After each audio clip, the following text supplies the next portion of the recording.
On parle maintenant de la Transat Jacques Vabre. Elle démarre le 29 octobre, départ du Havre, direction Fort-de-France. Bonjour Benjamin Ferré. Bonjour. Avec Pierre Leroy, vous allez former un duo pour cette Transat. Première question, vous êtes qu'un aventurier. Est-ce que vous êtes déjà prêt pour cette grande aventure? Je le serai dans quelques semaines. Effectivement, ça arrive à grands pas. Dans quelques semaines, on prend le départ de cette course mythique. Moi, c'est un rêve de me retrouver sur le départ de cette course-là. Donc, je m'y prépare et dans quelques semaines, je serai prêt. Ouais. Et comment on se prépare justement? Vous faites des transats encore, enfin, en tout cas des essais sur des tests, des derniers tests sur le bateau, des choses comme ça? Ouais, on fait plein de choses. C'est intéressant. Souvent, on se focalise que sur les courses. Mais il faut savoir qu'un navigateur, quand il n'est pas en train de faire une course, on se prépare, la préparation physique, mentale, la météo, on fait des tests sur le bateau, je navigue, je fais des entraînements. Donc tout ça contribue à me préparer pour être prêt le jour J, qui de toute façon, lui, ne sera pas décalé. Donc il faut être prêt pour le moment clé. Il faudrait être prêt.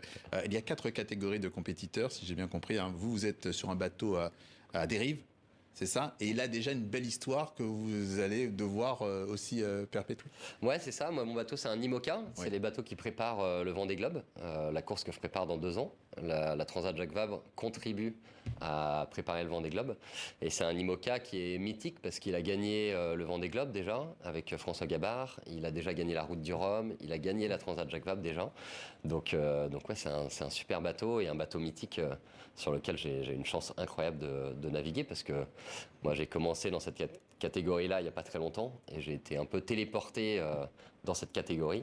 Et donc, c'est une chance incroyable d'être au départ de cette course avec un bateau mythique comme celui-là. Vous avez fait le tour du monde en stop auparavant. Là, vous allez vous retrouver faire une course dans l'Atlantique. Ouais. Vous allez aller très loin dans le sud et remonter vers Fort-de-France. Tout est bon pour une aventure, en fait. Ouais, moi, je viens pas du monde de la course au large à proprement parler au départ. Je viens plutôt du monde de l'aventure. Je montais des projets d'aventure, d'exploration. J'ai fait le tour du monde en stop, en solitaire. 40 000 km autour du globe, seulement en stop. J'ai traversé l'Atlantique au sextant. Donc, je suis parti en me dirigeant seulement grâce aux astres. Grâce aux étoiles. Voilà, on m'avait dit que ça prenait 2 semaines et finalement j'avais mis 3 mois et demi à l'époque.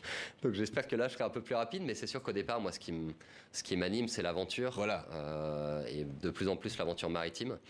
Et puis je me suis découvert depuis peu un petit esprit quand même de compétition. Donc on arrive à faire des belles performances depuis le début avec ce projet-là, avec le bateau monoyeur Duo for a Job.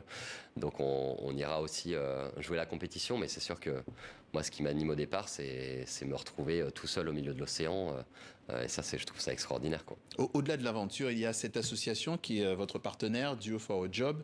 Est-ce que vous pouvez nous en dire un petit peu plus sur cette association? Ouais, c'est assez incroyable en fait. C'est que mon sponsor principal, qui s'appelle Monoyeur, a accepté d'accorder en fait la moitié de la visibilité du bateau à une association qui s'appelle Duo for a Job et qui accompagne en fait des jeunes issus de l'immigration pour les aider à retrouver un emploi, aussi le chemin de la dignité.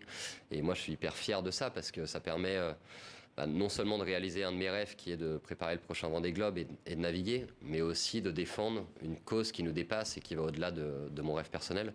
Et ça, je suis assez fier de pouvoir porter ces couleurs-là sur mes voiles. Ouais. On revient au bateau. La voile change. On a de plus en plus affaire à des Formule 1 des mers qui coûtent très cher à fabriquer. Vous, qu'est-ce que vous en pensez? Parce que vous avez pris... moi, j'ai fait de la seconde main, vous voyez.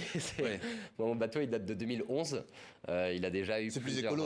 Ouais, c'est beaucoup plus écolo, ouais, parce qu'il a eu plusieurs vies avant.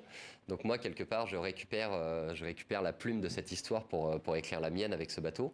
Et oui, c'est sûr que les bateaux coûtent de plus en plus cher, les projets sont de plus en plus ambitieux, avec ces fameux bateaux à foil.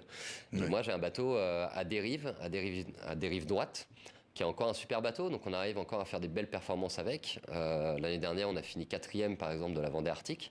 Donc en fait, on arrive à faire encore des belles performances avec ce bateau, et un bateau de seconde main, si on peut appeler ça comme ça. Ouais.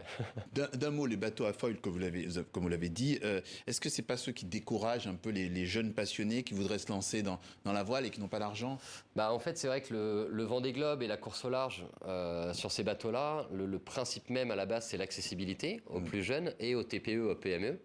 Et c'est vrai que moi, j'ai eu une chance incroyable, c'est que c'est Jean Le Cam, grand navigateur, qui m'a fait rentrer dans cet univers de l'IMOCA et qui, lui, défend en fait cette accessibilité-là avec des bateaux à dérive plus raisonnables, plus accessibles. Et moi, je me reconnais assez bien dans cette philosophie-là. Donc, c'est pour ça que je suis chanceux déjà d'avoir été choisi et accompagné par Jean.